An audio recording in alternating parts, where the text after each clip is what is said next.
तो सभी भाइयों एवं बहनों को नमस्कार। स्वागत है आपका आपके अपने चैनल सक्सेस जंक्शन एक कदम सफलता की ओर में। मेरा नाम है अतुल शुक्ला और हम लेकर के आ गए हैं आपके लिए मध्य प्रदेश पुलिस कांस्टेबल भर्ती 2025 29 नवंबर सेकंड शिफ्ट का एग्जाम एनालिसिस। काफ़ी सारे प्रश्न हमारे पास में आ गए हैं जिनके बारे में आपको डिटेल में जानकारी देने वाले हैं। वीडियो को लाइक करके चैनल को सब्सक्राइब कर दीजिए जिससे आगे आने वाली सारी वीडियो टाइम टू टाइम आपके पास में पहुँच सके, सारा एग्जाम एनालिसिस पहुँच सके और MPSI और ASI की जो तैयारी हम करवाने वाले हैं वो भी आप तक पहुंच सके मेरे भाई। ठीक है, चलिए आगे बढ़ते हैं। सबसे पहले देखते हैं किस किस ने आज प्रश्न भेजे हैं। कौशल शर्मा जी 75 नंबर इनके आए हैं, रीमू मौर्य जी 82 नंबर इनके आए हैं। इन दोनों लोगों ने हमारे पास में प्रश्न भेजे हैं, आप दोनों लोगों का बहुत बहुत धन्यवाद। शुरुआत करते हैं साइंस से। आज का पहला प्रश्न है पीएच मान की खोज किसने की थी या फिर पीएच स्केल की खोज किसने की थी। ये दोनों प्रश्न एक ही हैं। तो सोरेनसन महोदय ने पीएच मान और पीएच स्केल दोनों की खोज की थी। आइए देख लेते हैं। तो पीएच स्केल और पीएच मान की खोज डेनिश रसायनज्ञ सोरेन पीटर लॉरिड्ज सोरेनसन के द्वारा की गई थी। शॉर्ट फॉर्म में इन्हें SPL सोरेनसन भी कहते हैं। इन्होंने 1909 में की थी। उन्होंने कार्ल्सबर्ग प्रयोगशाला में काम करते हुए किसी घोल की अम्लता या क्षारीयता को मापने के लिए इस पैमाने को विकसित किया था। तो आज पीएच पैमाने के खोज किसने की है, वहां से ये प्रश्न पूछा गया था, है ना। चलिए आगे बढ़ते हैं और अगला प्रश्न देखते हैं। अगला प्रश्न देखने से पहले आप लोगों को बता दें, जिन लोगों का एग्ज़ाम अभी बाकी है उन लोगों के लिए बेहतरीन मौका है। जैसा कि आप यहाँ पर देख सकते हैं, एक महोदय भाई हैं जो है इनके कल एग्ज़ाम था। यहाँ पर आप खुद देख सकते हैं, उन्होंने खुद बताया है कि थैंक यू सर, आपके नोट्स से बहुत सारे क्वेश्चन आए थे। सिलेक्शन लेकर के आपसे मिलने ज़रूर आऊँगा। बहुत इनको फ़ायदा हुआ है हमारे नोट्स से, तो आपको भी बहुत बहुत धन्यवाद। बिल्कुल सिलेक्ट होकर के ज़रूर आइएगा। अब आपको फिजिकल पर मेहनत करना है ना। इसके अलावा एक भाई है, इनके आप देख सकते हैं 86 86 नंबर आए हैं, रायकर जी। तो इसी तरह से आपके नंबर अच्छे नंबर आ सकते हैं। ये भाई ऐसी कैटेगरी से थे जिन्होंने हमको मैसेज किया है। तो आपके भी नंबर अच्छे आ सकते हैं। बस आपको क्या करना है, MP पुलिस कांस्टेबल के कंप्लीट सुपर सिलेक्शन नोट्स को कंप्लीट करके जाना है। आप 2 से 3 दिन में भी इन नोट्स को कंप्लीट कर सकते हैं, बशर्ते आपको 6 से 7 घंटा डेली पढ़ना पड़ेगा। ठीक है, तो अभी अगर आपने तैयारी नहीं की है तो अभी भी मौका है, आप अच्छे नंबर प्राप्त कर सकते हैं। MP पुलिस कांस्टेबल के कंप्लीट सुपर सिलेक्शन नोट्स में क्या क्या मिलेगा, गणित, रीजनिंग, सामान्य ज्ञान, विज्ञान, MPG के इन सबके कंप्लीट सुपर सिलेक्शन नोट्स रहेंगे। इसके अलावा पूरा प्रैक्टिस सेट रहेगा। इसके अलावा जितने भी एग्जाम एनालिसिस अभी तक हमने कराए हैं, आपको पता है लगातार प्रश्न रिपीट हो रहे हैं, वो सारे एग्जाम एनालिसिस की PDF आपको मिलेगी। तो बढ़िया से आप लोग अपनी पढ़ करके तैयारी करके जाइए। और जो लेटेस्ट एपटेक कंपनी पूछ रही है, लेटेस्ट टॉपिक्स जैसे रेलवे कोड हो गया, बांध हो गए, महोत्सव हो गया, आज महोत्सव के प्रश्न बहुत आए हैं, इन सब की कंप्लीट PDF आपको इसके अंदर मिलेगी मेरे भाई। ठीक है, चलिए इसके अलावा जिन लोगों ने MPSI का फॉर्म भरा है, बेहतरीन मौका है आपके पास में। और लगभग 8 से 9 सब्जेक्ट इसमें आने वाले हैं और पहली बार प्री मेंस का सिस्टम चालू हुआ है। इस बार कट ऑफ भी कम जाएगी, लेकिन आपको मेहनत करने की आवश्यकता पड़ेगी। ठीक है, तो MPSI के कंप्लीट नोट्स मात्र 199 रुपए में उपलब्ध हैं। ये सुपर नोट्स लेकर के आप अपनी तैयारी को और मजबूत कर सकते हैं।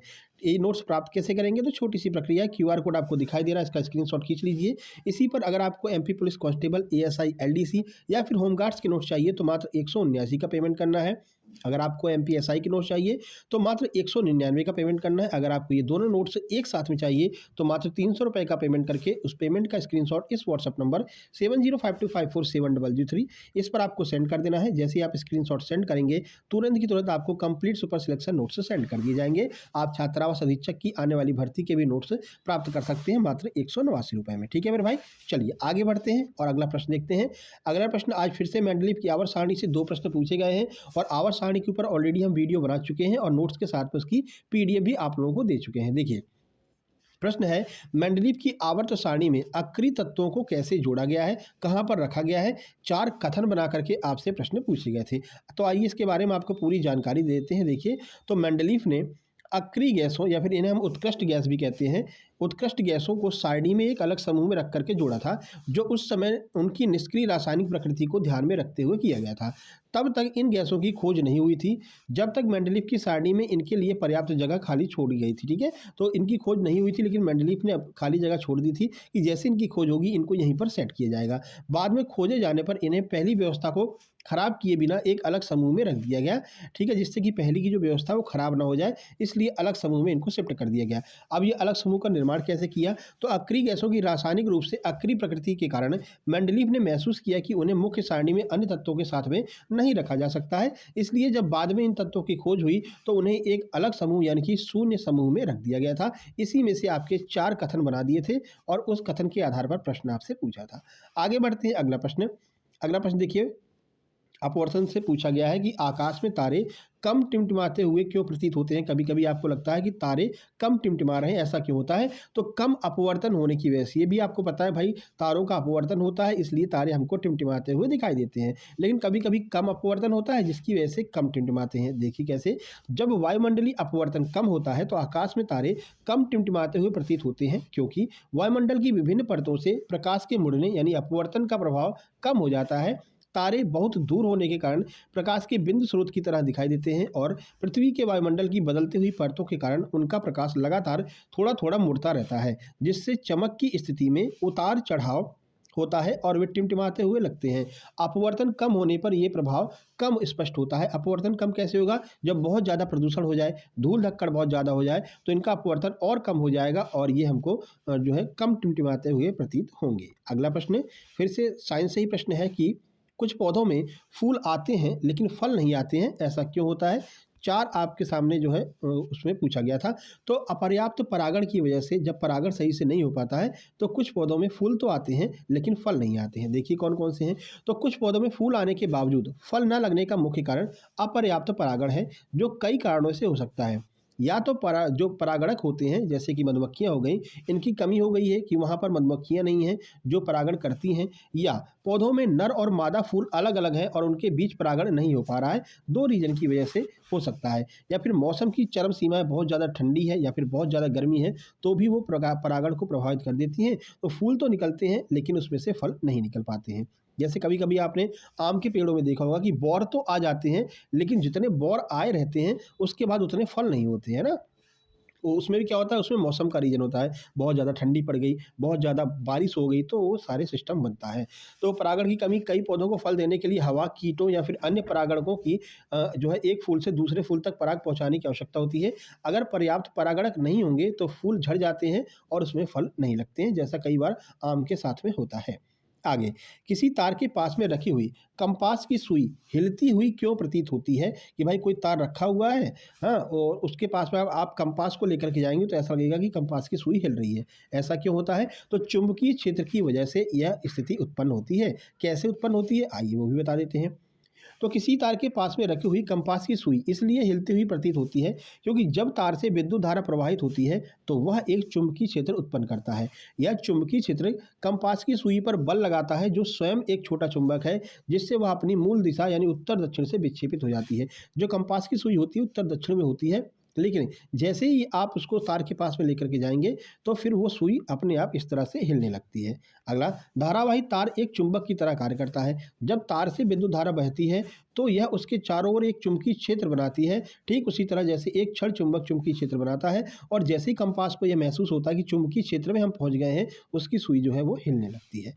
अगला देखो, ये प्रश्न रिपीट हुआ है। मेंडलीव की आवर्त सारणी में तत्वों को किस आधार पर सजाया गया है? इसके बारे में पहले भी आपको हमने बताया था। आइए फिर से आपको पूरी जानकारी दे देते हैं। तो मेंडलीव की आवर्त सारणी में तत्वों को उनके बढ़ते हुए परमाणु द्रव्यमान के आधार पर सजाया गया था। उन्होंने तत्वों को उनके मूल गुणधर्मों और रासायनिक गुणधर्मों में समानता के आधार पर भी व्यवस्थित किया था। सबसे पहले उन्होंने क्या किया? परमाणु द्रव्यमान के आधार पर तो तत्वों को बढ़ते परमाणु द्रव्यमान के क्रम में व्यवस्थित किया गया था। यह उनकी आवर्त सारणी का मुख्य आधार था। ठीक है। और रासायनिक गुण क्या थे? तो समान रासायनिक गुणों वाले तत्वों को एक ही समूह में रखा गया था। मूल गुणधर्म, तत्वों के मूल गुणों को भी वर्गीकरण के आधार पर अलग अलग किया गया था। इस आधार पर जो है आवर्त सारणी को तैयार किया गया है। अगला देखिए, रिफ्लेक्स आर्क से प्रश्न पूछा गया कि रिफ्लेक्स आर्क का क्या कार्य होता है? मस्तिष्क से संबंधित ब्रेन वाले टॉपिक से पूछा गया है। चलिए पूरी जानकारी आपको देते हैं। तो रिफ्लेक्स आर्क है एक तंत्र का मार्ग है जो किसी उत्तेजना के प्रति मस्तिष्क की सचेत सोच के बिना एक तत्काल अनैच्छिक प्रतिक्रिया उत्पन्न करता है। यह इस प्रकार कार्य करता है। कैसे कार्य करता है वो देख लो। तो उत्तेजना का पता लगाना, जो संवेदी न्यूरॉन्स होते हैं, एक उत्तेजना जैसे गर्म सतह को छूना का पता लगाते हैं, तो संवेदी न्यूरॉन्स तुरंत गर्म, जैसे आपने तवे को छुआ, आपको लगा अरे ये तो गर्म है, तो जैसे ही आप हाथ को पीछे हटाते हैं वो रिफ्लेक्स आर्क की वजह से होता है। रीढ़ की हड्डी को संकेत भेजना, यह संकेत मस्तिष्क को भेजे जाने के बजाय रीढ़ की हड्डी तक पहुंचता है। आकस्मिक प्रतिक्रिया होती है, रीढ़ की हड्डी तुरंत एक आवेग को मोटर न्यूरॉन में भेजती है और मांसपेशियों में क्रिया होती है। मतलब मस्तिष्क तक तो बाद में पहुंचेगा, सबसे पहले रीढ़ की हड्डी में जो होती है वहाँ पर मोटर न्यूरॉन्स होते हैं, वो तुरंत हमारे हाथ को पीछे खींचने के लिए आदेश देते हैं। मोटर न्यूरॉन मांसपेशी को संकुचित करने का संकेत भेजता है, जिससे प्रतिक्रिया होती है, जैसे कि हाथ को वापस खींच लेना। तो ये सारे कार्य रिफ्लेक्स आर्क के होते हैं। बाद में यह प्रक्रिया इतनी तेज होती है कि शरीर तुरंत प्रतिक्रिया करता है, लेकिन बाद में मस्तिष्क को इस घटना के बारे में जानकारी मिल जाती है ना। तो पहले पूरा काम आप तुरंत हाथ हटाएंगे, ये काम रीढ़ की हड्डी के द्वारा कर दिया जाता है। बाद में मस्तिष्क को पता चलता है कि भाई हाथ तो जलने वाला था और जो है रिफ्लेक्स आर्क की मदद से हम बच गए हैं। अगला, मध्य प्रदेश में खजुराहो महोत्सव का आयोजन कितने दिनों तक होता है, ये पूछा गया था। तो 7 दिनों तक खजुराहो महोत्सव का आयोजन होता है। महोत्सव वाली पीडीएफ उठा करके देखना, डायरेक्ट वहाँ से प्रश्न पूछा गया। 2-3 प्रश्न आए हैं, सुबह वाली शिफ्ट में भी और शाम वाली शिफ्ट में। तो खजुराहो महोत्सव 7 दिनों तक चलता है। यह भारतीय शास्त्रीय नृत्य शैलियों को समर्पित एक उत्सव है जो हर साल फरवरी में आयोजित किया जाता है। आपको दिन और डेट भी याद रखना है, मतलब किस दिन आयोजित किया जाता है, मतलब किस माह में, तो फरवरी में, ठीक है। अवधि 1 सप्ताह तक चलने वाला उत्सव है। आयोजन यह मध्य प्रदेश सरकार के संस्कृति विभाग के द्वारा आयोजित किया जाता है। आज ये भी पूछा गया कि भाई किसकी कौन इसका जो है आयोजन करता है ना। चलिए अगला, इसमें कथक, भरतनाट्यम, ओडिसी, कुचिपुड़ी, मणिपुरी, गौड़ी नृत्य, कथकली जैसी विभिन्न भारतीय शास्त्रीय नृत्यों की शैलियों का प्रदर्शन किया जाता है। आगे बढ़ते हैं, अगला प्रश्न देखते हैं। मध्य प्रदेश में चंद्रशेखर आज़ाद जी का जन्म कहाँ पर हुआ था, तो अलीराजपुर में चंद्रशेखर आज़ाद जी का जन्म हुआ था। देखिए, चंद्रशेखर आज़ाद का जन्म मध्य प्रदेश के अलीराजपुर जिले में हुआ था। उनका जन्म स्थान भाभरा नामक गांव था, जिसका नाम बदल करके अब चंद्रशेखर आज़ाद नगर कर दिया गया है। तो जन्म स्थान भाभरा गांव हो गया, जो अब चंद्रशेखर आज़ाद नगर कहलाता है। जिला हो गया अलीराजपुर, मध्य प्रदेश। जन्म तिथि हो गई 23 जुलाई 1906। मूल नाम इनका कई बार पूछा गया, इंपॉर्टेंट है, ध्यान रखना। चंद्रशेखर तिवारी इनका मूल नाम था, बाद में इन्होंने अपना नाम आज़ाद रख लिया था। अगला देखो, पूछा ना, निमाड़ महोत्सव का आयोजन कौन करवाता है। अभी इससे पहले तानसेन समारोह वाला पूछा गया था, कौन करवाता है, तो पूरा इसीलिए आपको डिटेल में बताते हैं कि भाई कितना भी डिटेल में जाए लेकिन आप उसका आंसर करके आए। तो आदिवासी लोक कला एवं भाषा विकास अकेडमी के द्वारा इसका आयोजन कराया जाता है। देखिए, निमाड़ उत्सव का आयोजन मध्य प्रदेश सरकार के संस्कृति विभाग के अंतर्गत आदिवासी लोक कला एवं भाषा विकास अकेडमी, जिला पुरातत्व, पर्यटन एवं संस्कृत परिषद खरगोन के द्वारा आदिवासी लोक एवं पारंपरिक कलाओं में उत्कृष्टता और सर्वोत्तम उपलब्धियों को सम्मानित करने के लिए प्रतिवर्ष इसका आयोजन किया जाता है। निमाड़ महोत्सव का आयोजन खरगोन में किया जाता है। आगे बढ़ते हैं, मध्य प्रदेश की राजकीय मछली पूछी भैया, अभी तक नहीं पूछा था लेकिन आज पूछ लिया है कि राजकीय मछली कौन सी है। तो महासीर या फिर टॉर जो है वो मध्य प्रदेश की राजकीय मछली है। आइए इसके बारे में कुछ आपको जानकारी दे देते हैं। देखिए, तो मध्य प्रदेश की राजकीय मछली महासीर, जिसे साइंटिफिक नेम इसका टॉर है, जिसे साल 2011 में, डेट याद रखना, साल 2011 में राजकीय मछली घोषित किया गया था। यह नर्मदा नदी में पाई जाती है और इसे पानी का टाइगर कहते हैं। बहुत महत्वपूर्ण प्रश्न है, पटवारी में पहली बार पूछा गया था, लोग कह रहे हैं ये भैया क्या है, ठीक है ना। तो इसे पानी का टाइगर कहा जाता है। तो नाम हो गया महासीर, वैज्ञानिक नाम टोराटोरा, और घोषणा 2011 में, निवास स्थान नर्मदा नदी में पाई जाती है, उपनाम इसका पानी का टाइगर है। अगला, हड़प्पा काल में जातियों का विभाजन किस आधार पर किया गया था, ये पता कैसे चलता है। तो इसका विभाजन आर्थिक और सामाजिक असमानताओं के आधार पर किया गया था। कैसे पता चलता है वो देख लो। हड़प्पा काल में जातियों का विभाजन आर्थिक और सामाजिक असमानताओं से पता चलता है, जैसे कि विलासितापूर्ण वस्तुओं का अलग अलग वितरण, घरों के आकार, निर्माण में अंतर, शवों के दफनाने के तरीके, ये आपके ऑप्शन में दिया गया था। शवों के दफनाने के तरीकों में भिन्नता। कुछ पुरातत्वविदों का तर्क है कि हड़प्पा सभ्यता में 3 वर्ग थे: विशिष्ट, जिसमें पुरोहित प्रशासनिक अधिकारी आते थे; मध्यम, जिसमें व्यापारी और कारीगर आते थे, किसान भी आते थे; और फिर से कमजोर वर्ग, जिसमें मजदूर और दास आते थे। तो आपके ऑप्शन में दिया था कि इनको दफनाने की तरीकों से पता चला है, तो यही आपका आंसर हो जाएगा। आगे बढ़ते हैं, अगला है, भारत में बचत खाते की शुरुआत कब से की गई थी। तो आइए देख लेते हैं। तो भारत में बचत खातों की शुरुआत 1834 में कलकत्ता में सरकारी बचत बैंक की स्थापना के साथ में हुई थी। हालांकि 1873 में सरकारी बचत बैंक अधिनियम पारित हुआ और 1882 में भारतीय डाकघर बचत बैंक अस्तित्व में आया। तो प्रारंभिक चरण अगर माने तो 1834 में कलकत्ता से हुआ था। कानूनी ढांचा 1873 में सरकारी बचत बैंक एक्ट पारित होने के बाद में आया था। ठीक है, डाकघर बचत बैंक कब से चालू हुआ? तो 1882 में भारतीय डाकघर बचत बैंक की स्थापना हुई थी। और आधुनिक बचत खाते जो हैं वो कब से शुरू हुए? तो केनरा बैंक ने 1920 में कठोर नियमों के साथ बचत खाते की अवधारणा शुरू की, जिसमें न्यूनतम 1 रुपये और अधिकतम 1000 रुपये तक जमा करने की अनुमति थी। तो ये पूरा आपको हमने डिटेल में समझा दिया है, यहीं से कोई ना कोई प्रश्न बना होगा। चलिए अब मैथ की बात कर लेते हैं। तो मैथ में प्रश्न आज डिविजिबिलिटी रूल से पूछा गया था कि 36 से विभाजित होने वाली कौन सी संख्या है। 4 ऑप्शन दिए गए थे, तो जो 12 और 3 से विभाजित होगी वो 36 से विभाजित होगी। 12 का पता ही है, जो 4 और 3 से विभाजित होगी वो 12 से विभाजित होगी। इस तरह से विभाजता के नियम से 2 प्रश्न पूछे गए थे। अगला 10,000 रुपये की कोई धनराशि है, 8% वार्षिक ब्याज की दर से हर साल मतलब बढ़ रही है, तो 4 साल बाद ये धनराशि कितनी हो जाएगी, ये पूछा गया था।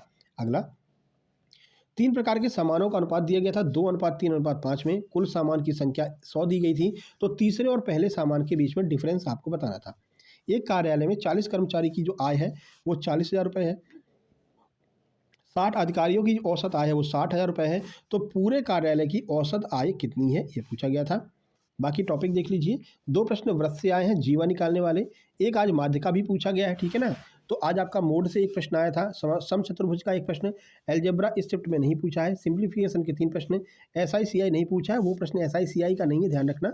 वो राशि के आधार पर था कि भाई 8% वार्षिक ब्याज की दर से बढ़ रही है, तो बताओ 4 साल में कितनी हो जाएगी। बॉडमास का एक प्रश्न था, बोट एंड स्टीम का एक प्रश्न पूछा गया इस शिफ्ट में, सुबह नहीं आया था लेकिन इस शिफ्ट में पूछा गया, ठीक है।